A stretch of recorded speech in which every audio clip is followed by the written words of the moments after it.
Hello doctors. आज का हमारा टॉपिक है ल्यूकीमिया। ल्यूकीमिया। आज के इस डीप डाइव में हम ब्लड और बोन मैरो के कैंसर की गहराई में जाएंगे। एक स्टोरी की तरह समझते हैं इसको। Imagine a highly regulated haematopoietic factory, जहां नॉर्मल हालात में डिफरेंशिएशन और प्रोलिफरेशन स्ट्रिक्टली कंट्रोल्ड होता है। राइट और अचानक एक जेनेटिक ग्लिच की वजह से कुछ एबनॉर्मल प्रीकर्सर सेल्स इस फैक्ट्री को हाईजैक कर लेते हैं। ये नियोपोएटिक सेल्स फैक्ट्री की पूरी स्पेस और रिसोर्सेज पर कब्जा कर लेते हैं। एग्जैक्टली। तो आज हम 3 मेजर कंडीशंस को डीकंस्ट्रक्ट करेंगे। एक्यूट माइलॉइड ल्यूकीमिया यानी AML, क्रॉनिक माइलॉइड ल्यूकीमिया यानी CML और क्रॉनिक लिम्फोसाइटिक ल्यूकीमिया यानी CLL। इनकी पैथोफिजियोलॉजी और क्लिनिकल प्रेजेंटेशन को डिटेल में देखेंगे। तो AML से शुरू करते हैं। ये मेनली ओल्डर पेशेंट्स में देखा जाता है और अक्यूट ल्यूकीमियाज का 80 से 90% हिस्सा बनाता है। यहाँ बेसिक प्रॉब्लम मैरो स्पेस के फिजिकल टेक ओवर की है। राइट। जो ओरिजिनल माइलॉइड प्रिकर्सर सेल्स हैं, जिन्हें हम ब्लास्ट्स कहते हैं, उनमें जेनेटिक अबनॉर्मलिटीज जमा हो जाती हैं। ये neoplastic blast normal cell cycle को बाईपास कर देते हैं, है ना? हाँ बिल्कुल। और ये बाईपास मैकेनिज्म ही सबसे क्रिटिकल पॉइंट है। नियोप्लास्टिक ब्लास्ट्स लैचुरेशन अरेस्ट का शिकार होते हैं।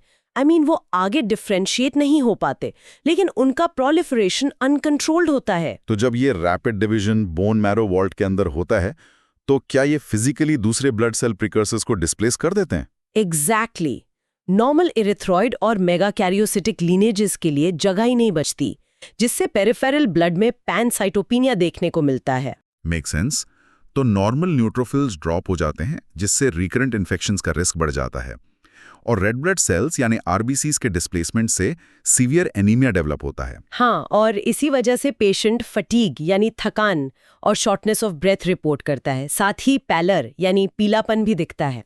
और मेगाकैरियोसाइट्स के सप्रेशन से प्लेटलेट्स क्रिटिकली लो हो जाते हैं, जिससे ब्लड क्लॉटिंग एबिलिटी कम हो जाती है, राइट? यस। इसलिए इजी ब्रूजिंग या आसानी से चोट लगना और पेटीके मिलते हैं। सही कहा। एक और इंटरेस्टिंग पैराडॉक्स ये है कि पेशेंट पैनसाइटोपिनिया में होने के बावजूद CBC पर overall WBC count highly elevated मिल सकता है, क्योंकि ब्लास्ट सर्कुलेशन में स्पिल आउट होने लगते हैं। Oh wow. डॉक्टर्स इन कार्डिनल क्लिनिकल फीचर्स को याद रखने के लिए एक क्विक निमोनिक या स्मरण युक्ति यूज करते हैं, FFRE: fatigue, fever, recurrent infections और इजी ब्रूजिंग। Very useful. लेकिन कॉम्प्लिकेशंस भी हैं, जैसे डिसेमिनेटेड इंट्रावैस्कुलर कोएगुलेशन या DIC। AML में neoplastic blast coagulation promoting cytokines release करते हैं। तो इससे सिस्टेमिक कोएगुलेशन कास्केड इनएप्रोप्रिएटली एक्टिवेट हो जाता है। वाइड स्प्रेड माइक्रोथ्रोम्बाई बनने लगते हैं। हाँ, और साथ ही क्लॉटिंग फैक्टर्स रैपिडली कंज्यूम होते हैं। तो लैब वर्कअप पर इनहेरेंटली हाई INR और PTT मिलता है और क्रिटिकली लो फाइब्रिनोजन लेवल्स होते हैं। पैराडॉक्सिकल ब्लीडिंग और थ्रोम्बोसिस दोनों का रिस्क बढ़ जाता है। एक और सिवियर इमरजेंसी है tumour lysis syndrome. Induction chemotherapy start करने पर ये blasts high rate of cell lysis का शिकार होते हैं। राइट, जिससे इंट्रासेल्युलर कंटेंट्स मैसिव क्वांटिटीज में प्लाज्मा में रिलीज हो जाते हैं। DNA ब्रेकडाउन से यूरिक एसिड सर्ज करता है, लीडिंग टू हाइपरयूरेसीमिया, जो एक्यूट किडनी इंजरी या गाउट प्रेसिपिटेट कर सकता है। और इंट्रासेल्युलर पोटेशियम रिलीज होने से हाइपरकैलेमिया होता है ना? एब्सोल्युटली, जो फेटल कार्डियक अरिथमियाज ट्रिगर कर सकता है। और मैसिव सेल्युलर नेक्रोसिस से LDH लेवल्स भी स्काईरॉकेट करते हैं।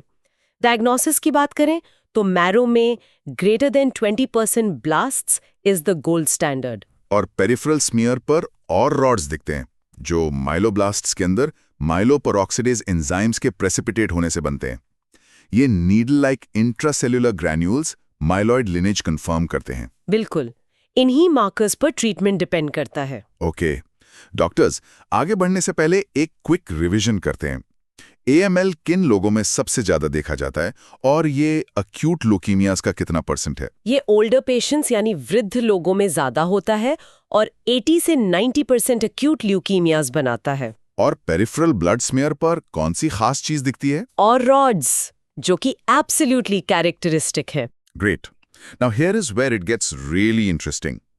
AML बहुत रैपिड था, लेकिन अब हम एक स्लोली प्रोग्रेसिंग या धीरे धीरे बढ़ने वाले कैंसर की बात करेंगे, क्रॉनिक माइलॉइड ल्यूकीमिया। हाँ, CML ऑन्कोलॉजी हिस्ट्री का पहला कैंसर है जिसे एक डिस्टिंक्ट जेनेटिक अबनॉर्मैलिटी के साथ लिंक किया गया। हम फिलाडेल्फिया क्रोमोसोम की बात कर रहे हैं। वेट, एक पॉइंट क्लैरिफाई करते हैं। क्या ये फिलाडेल्फिया क्रोमोसोम विरासत में मिलता है? I mean, is it heritable? नहीं, ये जर्म लाइन म्यूटेशन नहीं है। ये एक स्पॉन्टेनियस या सहज क्रोमोसोम म्यूटेशन है। बेसिकली एक रेसिप्रोकल ट्रांसलोकेशन होता है। Translocation T922। यानी नॉर्मल क्रोमोसोम 9 पर जो ABL जीन है और नॉर्मल क्रोमोसोम 22 पर जो BCR जीन है, उनके बीच फ्यूजन होता है। एग्जैक्टली। इस ट्रांसलोकेशन से एक कंप्लीटली नया रोग जीन बनता है, द BCR-ABL जीन, जो एक कंस्टिट्यूटिवली एक्टिव टायरोसिन काइनेज बन जाता है। मतलब ये एक ऑलवेज ऑन स्विच की तरह काम करता है। माइलॉइड सेल्स बिना किसी एक्सटर्नल सिग्नल के लगातार प्रोलिफरेट करती रहती हैं। हाँ, लेकिन इस कंटिन्यूअस प्रोलिफरेशन के बावजूद अर्ली स्टेजेस में सेल्स मैच्योर हो पाती हैं।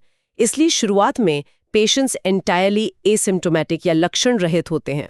तो डायग्नोसिस अक्सर रूटीन ब्लड वर्क से इंसिडेंटल होता है। फिर बाद में वेग सिस्टमैटिक सिम्टम्स आते हैं, जैसे वेट लॉस या वजन कम होना और नाइट स्वेट्स। राइट। और सिवियर फटीग के साथ स्प्लिनोमेगुली भी देखी जाती है due to extramedullary haematopoiesis. CBC parameters में प्रोफाउंड ल्यूकोसाइटोसिस मिलता है। टोटल WBC काउंट्स अक्सर 100,000 सेल्स पर क्यूबिक मिलीमीटर को एक्सीड कर जाते हैं, है ना? और साथ में बेसोफिलिया भी होता है। बिल्कुल। पेरिफेरल ब्लड में बेसोफिल्स का एब्सोल्यूट इंक्रीज एक मेजर मॉर्फोलॉजिकल फ्लैग है और इसको ल्यूकोमॉइड रिएक्शन से डिफरेंशिएट करने के लिए लो अल्कलाइन फॉस्फेटेज स्कोर या LAP स्कोर देखा जाता है। क्योंकि CML के नियोप्लास्टिक न्यूट्रोफिल्स बायोकेमिकली डिफेक्टिव होते हैं, आजकल तो टारगेटेड ड्रग्स यानी टायरोसिन काइनेज इनहिबिटर्स यूज होते हैं, जो डायरेक्टली BCR-ABL प्रोटीन को ब्लॉक करते हैं। ट्रू। टारगेटेड थेरेपी ने CML मैनेजमेंट को कंप्लीटली रेवोल्यूशनाइज कर दिया है। ऑसम। डॉक्टर्स, एक और क्विक रिवीजन राउंड। CML का हॉलमार्क जेनेटिक म्यूटेशन क्या है? ट्रांसलोकेशन T922, जिसे फिलाडेल्फिया क्रोमोसोम भी कहते हैं। और ल्यूकोसाइटोसिस का लेवल कितना होता है और इसके साथ कौन सी सेल्स बढ़ती हैं? 100,000 सेल्स पर क्यूबिक मिलीमीटर से ज्यादा, और इसके साथ प्रोमिनेंट बेसोफिलिया मिलता है। परफेक्ट। हमने माइलॉइड लिनेज की बात कर ली, अब लिम्फॉइड सेल्स की दुनिया में चलते हैं, क्रॉनिक लिम्फोसिटिक ल्यूकीमिया या CLL की तरफ। हाँ, CLL वेस्टर्न अडल्ट पॉपुलेशन में मोस्ट प्रेवलेंट ल्यूकीमिया है। यहाँ basic defect myeloid stem cells में नहीं, बल्कि मैच्योर B सेल्स में होता है। ये पैथोफिजियोलॉजी में एक बड़ा कॉन्ट्रास्ट है। आई मीन, AML और CML में हाइपर प्रोलिफरेशन था, लेकिन CLL में इशू डिफेक्टिव अपोप्टोसिस का है। Neoplastic B cells fail to die. Exactly. वो मरने में विफल रहती हैं और लिम्फ नोड्स और बोन मैरो में लगातार अक्यूमुलेट होती रहती हैं। इसलिए early stage CLL almost always asymptomatic होता है। बट वेट, एक क्लिनिकल पैराडॉक्स है यहाँ। अगर बॉडी में billions of mature B sales हैं जो नॉर्मली एंटीबॉडीज बनाती हैं, तो क्या पेशेंट की इम्यूनिटी सुपरचार्ज्ड होती है? यही तो इंसिडियस फीचर है। इन मोनोक्लोनल B सेल्स की क्वांटिटी मैसिव होती है, बट क्वालिटी जीरो। ये फंक्शनल एंटीबॉडी सिक्रीट नहीं कर सकती, जिसे हाइपोगैमा ग्लोब्यूलिनिया कहते हैं। ओह, आई सी। तो फंक्शनल B सेल्स की कमी से एनकैप्सुलेटेड बैक्टीरिया के खिलाफ एंटीबॉडीज नहीं बन पाती, जिससे इन्फेक्शन का रिस्क काफी बढ़ जाता है। हाँ, रिकरेंट न्यूमोनियाज कॉमन है और ये इमोर्टलाइज्ड B सेल्स लिम्फॉइड ऑर्गन्स में होमिंग शो करते हैं। लिम्फ नोड्स में जमा होने से लिम्फेडेनोपैथी होती है। फिर स्प्लीन में जाने से स्प्लेनोमेगली होती है, जो प्लेटलेट्स और RBCs का सीक्वेस्ट्रेशन यानी जब्ती बढ़ा देती है, और बोन मैरो भी हाइपरसेलुलर हो जाता है। बिल्कुल, जिससे अनीमिया और थ्रोम्बोसाइटोपिनिया डेवलप होता है। लेकिन एक कॉम्प्लिकेशन जिसके बारे में हाइपर विजिलेंट रहना पड़ता है, वो है रिचटर्स ट्रांसफॉर्मेशन। रिचटर्स ट्रांसफॉर्मेशन यानी ये स्लो मूविंग डिजीज अचानक एक अग्रेसिव लिम्फोमा में म्यूटेट हो जाती है। हाँ, कुछ % पेशेंट्स में CLL diffuse large B cell lymphoma में इवॉल्व कर जाता है। अगर सडन क्लिनिकल डिक्लाइन या रैपिडली एनलार्जिंग लिम्फ नोड्स दिखें, तो ये प्राइमरी सस्पेक्ट होता है। डायग्नोसिस की बात करें तो पेरिफेरल ब्लड में persistent leucocytosis greater than 5000 cells पर क्यूबिक मिलीमीटर, जो ग्रेटर देन 3 मंथ्स तक हो, वो क्राइटेरिया है। राइट। और पेरिफेरल स्मीयर पर स्मज सेल्स या बास्केट सेल्स हाईली कैरेक्टरिस्टिक होते हैं। मैकेनिकल फोर्स से इन फ्रेजाइल सेल्स का मेम्ब्रेन रप्चर हो जाता है। स्टेजिंग भी इंपॉर्टेंट है।